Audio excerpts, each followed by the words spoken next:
It's the show of the week.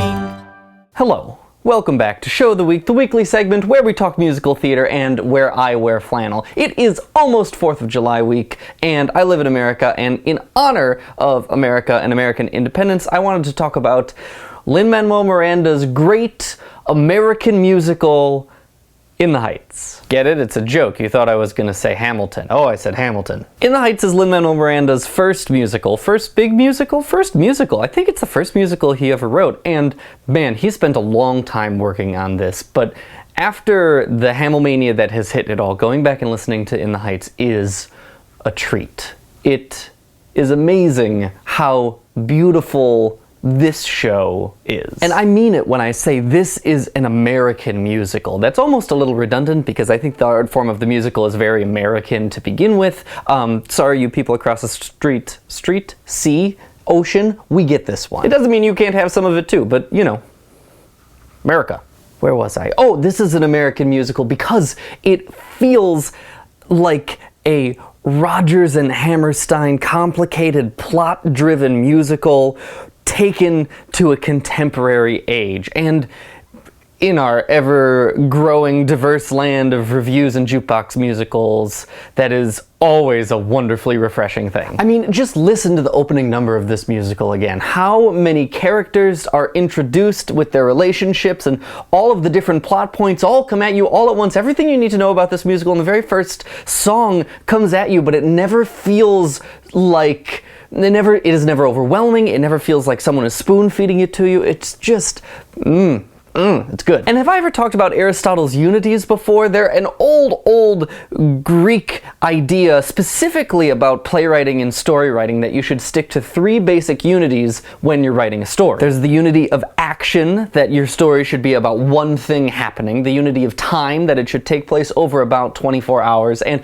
the unity of place, that your performance should take place in one location. Certainly not the end-all be-all of playwriting, and we've come a long way since the old Greek plays, but In the Heights sticks to the unities pretty well. It's the unity of time. It takes place over about 3 days over 4th of July weekend. It has the unity of place. It all takes place just basically on one street in Washington Heights, and it has the unity of action.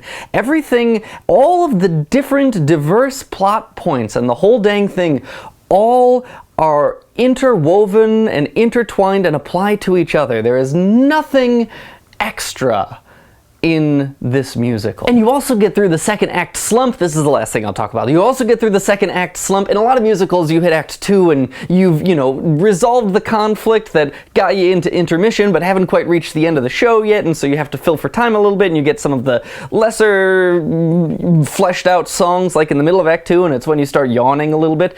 If there is one thing that Lin-Manuel Miranda is good at doing, one thing, he's good at a lot of things, but if there's one thing I think he is very good at doing, is putting important, moving, plot-filled pieces of musical theater right in the middle of Act 2, which is something that doesn't happen in a lot of traditional book musicals like In the Heights. If you haven't heard of In the Heights, well, this is your treat. If you liked Hamilton, you're gonna love this one. If you have heard of In the Heights, go listen to it again.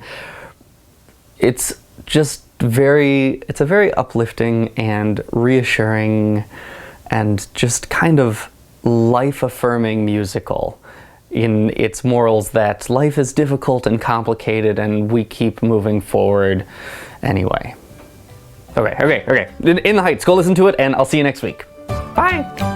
Has my hair been sticking up like that the whole time? Oh, that's fun. I don't say some of these things often enough, but stuff on this screen that you can do. First off, if you haven't subscribed to me, that is the best way you can show your support for this channel. It's, maybe you just Google my YouTube stuff all the time. But if you subscribe, you'll be notified every time a video of mine comes out. Also, my Patreon, which I'm sorry I'm beating a dead horse, but if you want to pledge $1 or $2 to help support this this channel, that's great. I've got a Twitter, which I'm loving. I'm growing more and more accustomed to. A Tumblr that still confuses me about things. I've got a podcast with a guy named Jimmy who lives across the ocean. It's fabulous. You should absolutely go listen to it. And buy a poster. Another great way to support me. They're behind me in some of my other videos. They're wonderful. All right, I'm done shilling. Have a great day and a wonderful week and a good life, and I'll see you next time. Yeah.